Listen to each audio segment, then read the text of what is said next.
کہاں بڑھنا ہے کہاں رکنا ہے، کہاں چلنا ہے کہاں ٹھہر جانا ہے، بس اسی نظام شریعت کو جو سپرویژن کرتا ہوا نظر آئے اسے امام شریعت کہا جاتا ہے۔ اور امام شریعت کوئی اور نہیں ہے، وہ اسی آیت کا مصداق بنتا ہوا نظر آئے گا، وہ ولی خدا ہوگا، وہ اللہ کا ایسا نمائندہ ہوگا کہ جس کے اوپر انحصار ہوگا کہ وہ آپ کے اعمال کی نگرانی کرے۔ عزیزان گرامی، یہ مجلسیں خود اس بات کی علامت ہیں، خود اس بات کی طرف اشارہ دیتی ہیں کہ آپ کیا کر رہے ہیں، آپ کو کیا کرنا چاہیے کیا نہیں کرنا چاہیے، اس لیے کہ جب آپ نے یہ سیاہ لباس اپنے لبوں اپنے تن پر پہن لیا تو اب آپ کی ایک ذمہ داری عائد ہوتی ہے، اور وہ ذمہ داری اس لیے عائد ہوگی، صلوات پڑھتے ہوئے محمد آل محمد،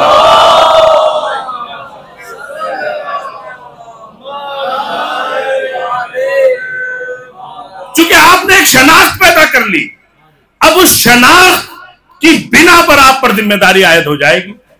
آپ عام کپڑوں میں گھوم رہے ہیں محرم میں، کوئی بات نہیں ہے، لیکن جب آپ سیاہ لباس زیب تن کر کے گھر سے نکلتے ہیں تو آپ پر ایک چیز اطلاق ہوتی ہے کہ یہ عزادار ہے، یہ حسین کا چاہنے والا ہے، تو ذمہ داری یہ عائد ہوتی ہے کہ حسین کا چاہنے والا ہونے کے ناطے ہمیں جو زندگی گزارنی ہے وہ ذمہ داری عائد ہوتی ہے کہ ہم ایسی زندگی گزاریں کہ جب دنیا ہمیں دیکھے تو کہے یہ سچا عزادار ہے، یہ حسین کا چاہنے والا ہے۔ ان مجلسوں کا فائدہ کیا ہے؟ ان مجلسوں سے درس کیا ملتا ہے؟ یہ مجلسیں ہمیں کیا سکھاتی ہیں؟ ان مجلسوں نے ہمیں سب سے پہلی چیز جو سکھائی ہے وہ ہے نظم زندگی، ڈسپلن۔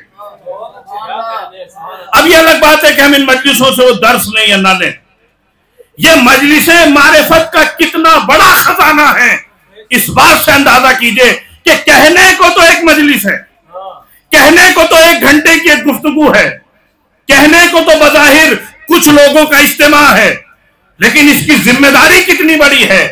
یہ ذمہ داری ہے کہ چھوٹا سا پروگرام اپنے اندر اتنے سارے معرفت کے خزانے سمیٹے ہوئے ہیں کہ اس میں انبیاء کے بھی تذکرے ہو رہے ہیں، اولیاء کے بھی تذکرے ہو رہے ہیں، ائمہ کا بھی ذکر ہو رہا ہے۔ عزیزان گرامی، یہ مجلس جسے مجلس حسین کہا جاتا ہے، کیا اس میں فقط امام حسین کا ذکر ہوتا ہے؟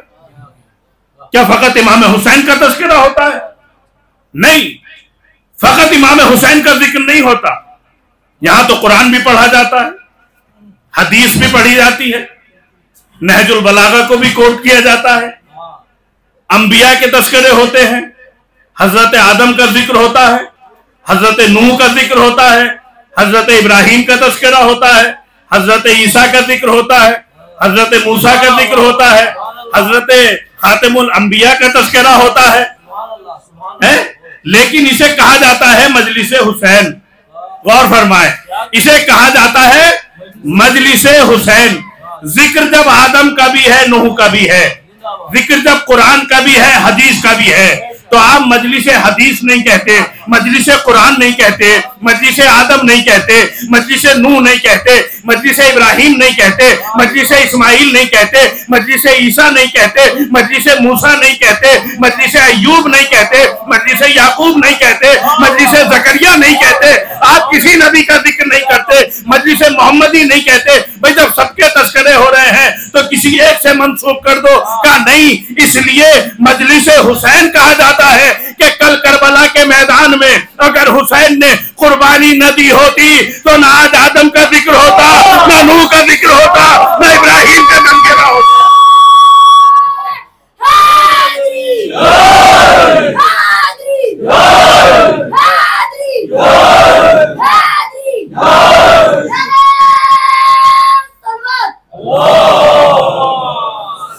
ان مجلسوں سے انبیاء کے تذکرے باقی ہیں، قرآن کا ذکر ہو رہا ہے، تفسیر بیان ہو رہی ہے، آیتیں پڑھی جا رہی ہیں۔ یہ ہے مجلس حسین کی اہمیت و عظمت۔ پہچان حسین کیا ہے؟ یہ مجلس حسین ہے۔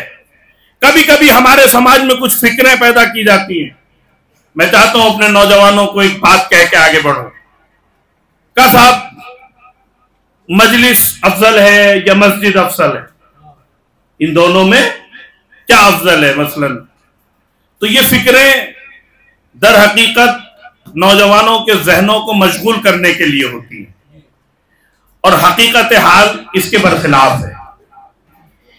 یہ افضل اور مفضول کی بحث کا معاملہ ہی نہیں ہے، یہ دونوں افضل ہیں. اس لیے کہ دیکھنا یہ ہے کہ تعلق کہاں سے ہے. اور دل بولو ہری بولا ہری بولا، تیرا بولو میرا بولو ہری بولا ہری بولا، آواز بلند کر سلام صلی اللہ محمد وعلے محمد. دونوں کا تعلق کس ذات سے ہے اس سے پتہ چلتا ہے کہ کیا افضل ہے کیا مفضول ہے. جب یہ پتہ چل جائے گا کہ مجلس کا تعلق کس سے ہے، مسجد کا تعلق کس سے ہے، تو پھر ہم اس بحث میں پڑیں گے ہی نہیں. اچھا مجلس ہے کیا؟ کیا ہے مجلس؟ کہا مجلس یادگار ہے امام حسین علیہ السلام کے اس قربانی کی جو انہوں نے کربلا کے میدان میں دی. غور فرمائیے گا، جو کربلا کے میدان میں دی گئی اس قربانی کی یادگار ہے یہ مجلس. شہادت حسین کے بعد اس کا سلسلہ شروع ہوا ہے، تو اس کا تعلق کس سے ہوا؟ امام حسین سے. ایک جملہ اور سن لیجئے، بڑا معروف ہے، سب کہتے ہیں کہ امام حسین نے قربانی دی دین کو بچانے کے لیے، نماز کو بچانے کے لیے. مسجد وہ جگہ ہے جہاں پہ نماز پڑھی جاتی ہے، قربانی انہی مسجدوں کو بچانے کے لیے دی تھی. تو حسین کی جو یہ یادگار ہے، جو یہ عمل ہے جسے مجلس کہا جاتا ہے، یہ در حقیقت اس عمل کی یادگار ہے، اس عمل کا نتیجہ ہے کہ جس عمل نے اللہ کی یاد کو بچایا ہے، اللہ کی یاد کو بچایا، اللہ کی نماز کو بچایا، مسجدوں کے تقدس کو بچایا. تو پتہ یہ چلا کہ مجلس تو امام حسین سے متعلق ہے، مسجد اللہ سے متعلق ہے، لیکن مجلس اور مسجد کے درمیان کوئی فرق نہیں ہے. ایک کا تعلق حسین سے ہے، اور دیکھا جائے جس طرح حسین نے بچایا ہے تو دوسری کا تعلق بھی حسین سے ہے. ان کے درمیان کوئی فرق نہیں ہے. اب میرا مزاج نہیں ہے، مگر یہاں اس منزل پہ چاہوں گا کہ میرا پورا مجمع اس موقع پر متوجہ بھی رہے اور تھوڑی آواز بھی بلند کرے، چاہے وہ سلوات کی ہی شکل میں ہو.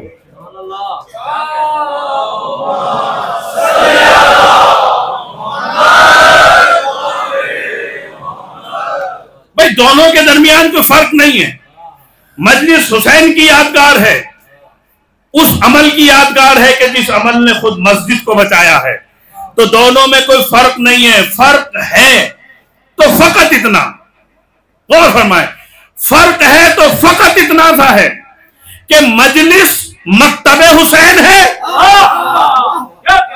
مجلس مکتب حسین ہے، مسجد مقصد حسین ہے.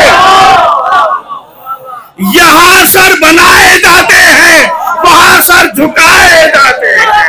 صلوات پر محمد آل محمد.